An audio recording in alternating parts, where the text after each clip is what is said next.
그린란드를 매입하겠다. 21세기에 다시 등장한 이 발언은 처음 들었을 때 많은 사람들에게 황당하게 느껴졌습니다. 부동산 업자 출신 대통령의 즉흥적인 말 혹은 외교 무대에서의 해프닝 정도로 받아들여졌기 때문입니다. 하지만 시간이 지나면서 이 한마디는 전혀 다른 의미로 다가옵니다. 이것은 농담이 아니라 우리가 오랫동안 고정되어 있다고 믿어왔던 세계, 지도가 다시 흔들리기 시작했다는 신호였습니다. 우리는 국경선이 한번 정해지면 영원할 것이라 생각해왔습니다. 그러나 역사는 단 한 번도 멈춰 있었던 적이 없습니다. 패권 경쟁은 한때 사이버 공간과 우주로 확장되는 듯 보였지만 지금 이 순간 다시 정확히 말하면 물리적 요충지를 향해 되돌아오고 있습니다. 오늘 우리는 전 세계가 왜 다시 영토와 공간에 집착하기 시작했는지, 그리고 이 거대한 흐름이 왜 이제 우리 앞바다까지 밀려오고 있는지를 살펴보려 합니다. 인류의 역사는 곧 공간을 차지하기 위한 투쟁의 역사였습니다. 강을 지배한 문명이 농경 국가를 이루었고 바다의 길목을 장악한 나라가 제국이 되었습니다. 지중해의 중심 시칠리아를 장악한 로마는 수백 년 동안 세계를 지배했고 주요 해상 교역로를 움켜쥔 국가는 언제나 역사의 중심에 섰습니다. 패권은 늘 중심이 아니라 길목에서 탄생했습니다. 미국 역시 이 법칙을 충실히 따랐습니다.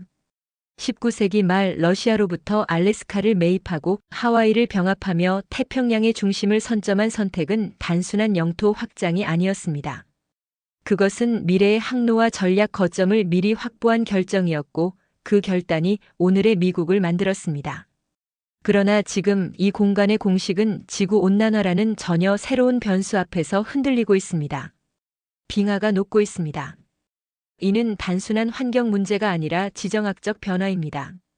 북극의 얼음이 사라진다는 것은 인류 역사상 가장 거대한 바닷길 재편이 시작된다는 뜻입니다. 그리고 이 변화는 이제 가설이 아니라 실제 수치로 증명되고 있습니다. 불과 10여 년 전만 해도 북극 항로의 연간 물동량은 500만 톤 남짓에 불과했습니다. 그러나 2024년 기준 이 수치는 약 3,800만 톤에 달합니다. 전문가들은 2025년 이후에도 매년 20% 안팎의 성장이 이어질 것으로 보고 있습니다. 북극 항로는 이미 선택의 문제가 아니라 현실이 되고 있습니다. 이유는 단순합니다. 북극 항로는 시간을 바꾸고 비용을 줄입니다. 중국에서 네덜란드로 가는 화물은 수에즈 운하를 이용하면 약 2만 킬로미터 48일이 걸리지만 북극 항로를 이용하면 1만 3천 킬로미터 35일로 단축됩니다. 한국에서 유럽으로 가는 항로 역시 거리와 시간이 크게 줄어듭니다. 거리와 시간의 단축은 곧 경제적 이익입니다. 연료비는 줄고 선박 회전율은 높아지며 탄소 배출도 감소합니다. 북극 항로는 더 이상 실험이 아니라 이미 계산이 끝난 경제 노선으로 자리 잡고 있습니다. 그리고 이 항로의 중심에 있는 땅이 바로 그린란드입니다. 북극해 한가운데에 위치한 이 거대한 섬은 군사, 감시, 정보 수집, 항로 통제, 자원 접근 모든 측면에서 대체 불가능한 전략적 요충지입니다. 미국이 그린란드에 집착하는 이유는 감정이 아니라 철저한 계산입니다.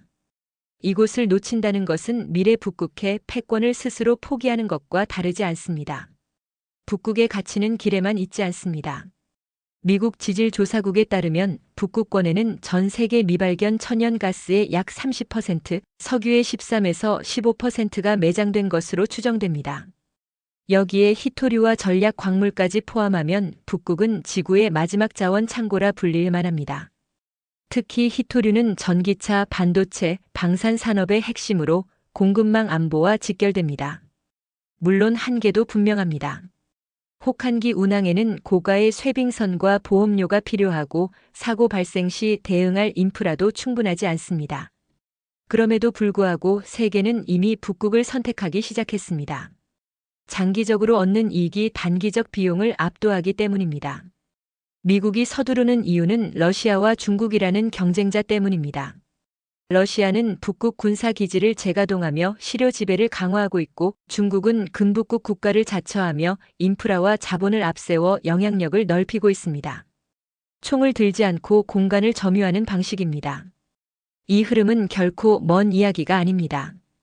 지금 이 순간 서해에서도 유사한 장면이 펼쳐지고 있습니다.